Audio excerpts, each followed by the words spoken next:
This afternoon, we serve warrant of arrest issued by RTC 159 of the Pasig City, RTC 106 originally from RTC 12 of Davao City, dalawang warrants naman. And yung contempt warrant from the Senate, no? Pinasok namin yung Kingdom, no? Consists of 4.2 hectares, a 3-story kingdom, and meron siyang underground. Pinasok natin yung buong area. And so far, wala naman tayong nakitang mga akusado, including Pastor Kibuloy. Actually, hindi pa siya tapos. Wala pa nga sa 50%. Masyadong mainit sa loob. Okay, so babalik pa tayo, sir? Tapos na kaming nag-search this afternoon. Hindi na kami babalik. Yung sa sinabi ng PNP, sir, na aabutin daw ng 1 month, totoo ba ito, sir? I cannot comment that, but based on our inspection this afternoon, based on our search, kasama namin yung mga NBI agents, hindi naman siya ganun katagal siguro. It took us 1 hour. Sir, may nakuha ba tayong info na nandito si Pastor sa KOJC? To be honest, wala kaming sa amin na agency, wala kaming nakuhang info. So para maklaro lang talaga yan, pinasok na namin para maklaro kung andyan ba talaga o wala. So hindi natin nakita si Pastor? Hindi namin nakita. Sir, saan sa mga areas sa KOJC po ang Kingdom lang ang pinasok namin, pati yung may mga banks doon, no? May mga residents na marami din, mga quarters, pinasok namin. So far, wala kaming nakita. Naging mahirap ang pag-search natin, sir, ngayon? Hindi naman, kasi the KOJC personnel, as well as dito yung mga lawyers nila, pinapasok naman tayo. How about sa Tamayong, sa Glory Mountain, and sa Prayer Mountain? Wala pa. Before na search na rin namin, so far wala din kaming nakita. But I do not know this time. So this afternoon, ito lang yung focus namin dito sa KOJC. So after this, sir, may motion ba tayo to request the alias warrant? Actually, meron ng motion for alias warrant. Hindi lang namin alam kung anong resulta. And lastly, I would like to emphasize that we serve the warrant of arrest in a very peaceful and orderly manner. Sir, any statement from the KOJC Legal Counsel? Well, this proves that the KOJC is very cooperative. The search was done in a very peaceful, orderly manner.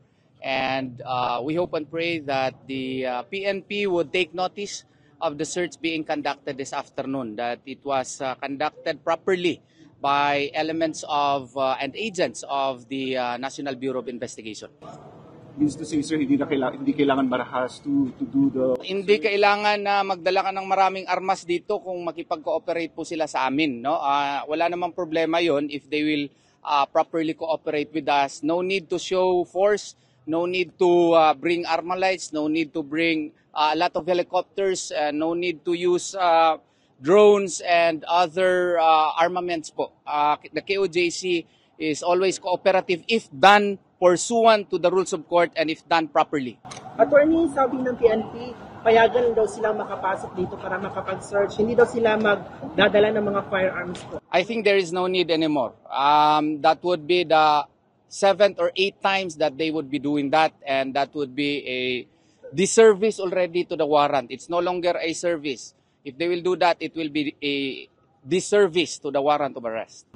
Ma'am, we also get the statement of the Executive Secretary of the Kingdom of Jesus Christ. Yes, you have already heard na the NBI naman, proper government agency para dito.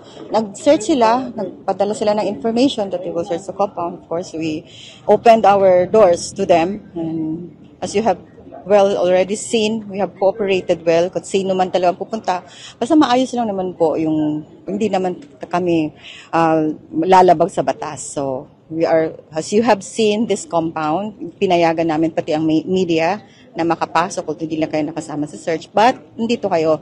Ngayon, we are peaceful, loving people. At resident ito ng mga kingdom members and full-time miracle workers, mga missionary. So, this is our home. At kung gusto nyo mang pumasok kahit kaninong bahay, magbigay pugay naman kayo. Galangin nyo naman yung pamamahay namin. Yun lang naman ang hinihiling namin, yung patas na talaga. Na naaayon talaga sa ating batas. If ever, ma'am, babalik to ang PNP at magdadala ng maraming tauhan, anong gagawin natin po? Nasabi na ng legal team namin na disservice na yon. But if Basta wag lang silang marahas at wag lang silang kagaya nung una, nung June 10, nakita nyo naman, naka full battle gear sila at pupunta sila sa combat at mukha mang terorista yung mga nakatira dito. Hindi po, wala po kaming armas. Namumuhay lang kami ng payapa dito sa compound na to, tahimik. Ano mensahe natin sa PNP po? Yun lang, kung ano yung batas, sundin lang natin yung batas. Naaayon sa batas at patas lang talaga na gagawin nyo yung serbisyo nyo para sa mga mamamayang Pilipino, lalo na dito sa KOJC na ito nga, ayusin lang talaga nila yung gagawin. Yun lang naman ang request namin para sa ating mga kapulisan. Meron pa din naman tayong respeto, ayaw natin mawala yun. Ginagalang natin sila. Huwag lang talaga silang gagamit ng dahas. Okay, Salamat. Salamat. receive na po ba natin ang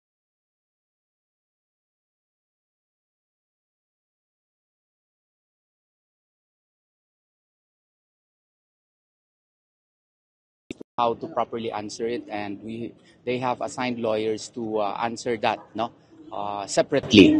Yes. Okay. The next time around, attorney, na pupunta dito ang PNP na parang ganun pa rin yung style nung June 10, are we going to push to file a case? Actually, we filed cases already, and nakakaawa nga yung mga ordinaryong policemen po na nadadamay. Sana po yung mga general po ay sundin po nila yung batas. Kung ano yung nakasaad sa batas, rules of engagement sana yung i-follow po nila. Kasi kung babalik na naman sila dito and to implement the same warrant of arrest, na-serve na po ngayon eh. So what would be the reason why would they do that again? Okay. After ng peaceful na pag-serve po ng arrest warrant, are we going to seek for yung offer ng MNLF na security, itutuloy pa rin po ba natin? The KOJC leadership is considering the same, although it has not yet decided on the matter. Magkikita pa po kami ni Sir Mong po about the matter po, and everything is still in the works po. RD, may we have a confirmation po if may nakita po tayong tunnel sa hangar as claimed by the Philippine National Police, specifically ni Torres?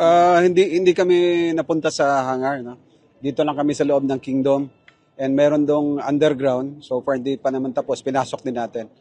And lastly, no, ito yung sinasabi naming director, nakikiusap kami sa NBI kung baka daw sakaling gustong sumuko ni Pastor Kibuloy at saka yung mga co-accused, willing naman kaming tanggapin, and willing kaming ilagay sila sa safe na kung saan sila pwedeng ilagay. Ano po yung itsura ng tunnel? Or underground? Hindi siya tunnel, basement siya, underground. Ano yung itsura po? Nasa ilalim ng parang stage, and actually hindi pa tapos. Sobrang dilim, walang aircon, walang ilaw. And gumamit na lang kami ng mga cellphone and flashlights. Under construction, RD? Under construction.